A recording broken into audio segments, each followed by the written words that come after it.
The gentleman from Oregon is recognized for 3 minutes. Thank the chairman of the full committee and the subcommittee and the ranking member for their excellent work on this. There are a number of issues that are extraordinarily important to the public, the traveling public, in these two pieces of legislation. The pilot training requirements, something I've been talking about since the early 1990s. I was shocked to find out that for those airlines who don't have higher standards, that they can hire someone with 250 hours of experience and put them up there on the flight deck. This didn't become apparent to a lot of the American public until after the horrible tragedy of the Comair crash last year. But it has been something that has been going on for years.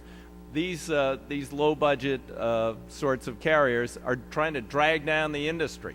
Instead of hiring people with higher qualifications, paying them an actual decent working wage, when you have someone working for a little bit over minimum wage flying your airplane, do you feel good about that? I don't.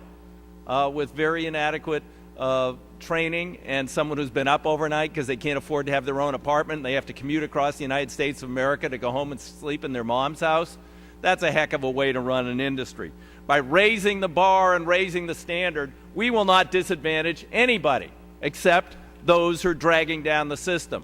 We will have a new higher standard which the good airlines are already meeting, and those who were not meeting are going to be forced to meet, and they're going to be forced to pay competitive wages to get people who are trained to that level. This will make the American traveling public safer.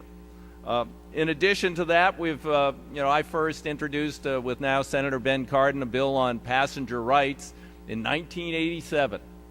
We've never quite gotten there until this legislation. We have some critical and basic passenger rights embedded in this FAA reauthorization, something that has been decades in the making. We came close a number of years ago, but then the Republican majority cut a deal for some voluntary standards which haven't been exactly subscribed to by some members of the industry. The industry is variable. Some are much better than others. This will make them all go to the same level of protections for consumers. Again, we're putting a floor in there. If someone wants to exceed it, that's great, but let's move the floor up and go after those who are abusing passengers.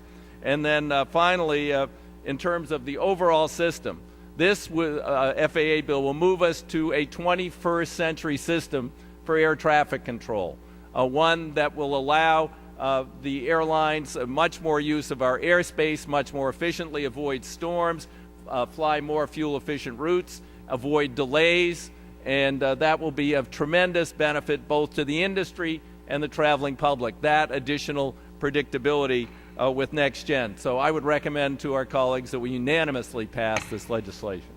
The gentleman from Oregon's time has expired. The gentleman from Minnesota reserves the balance of his time.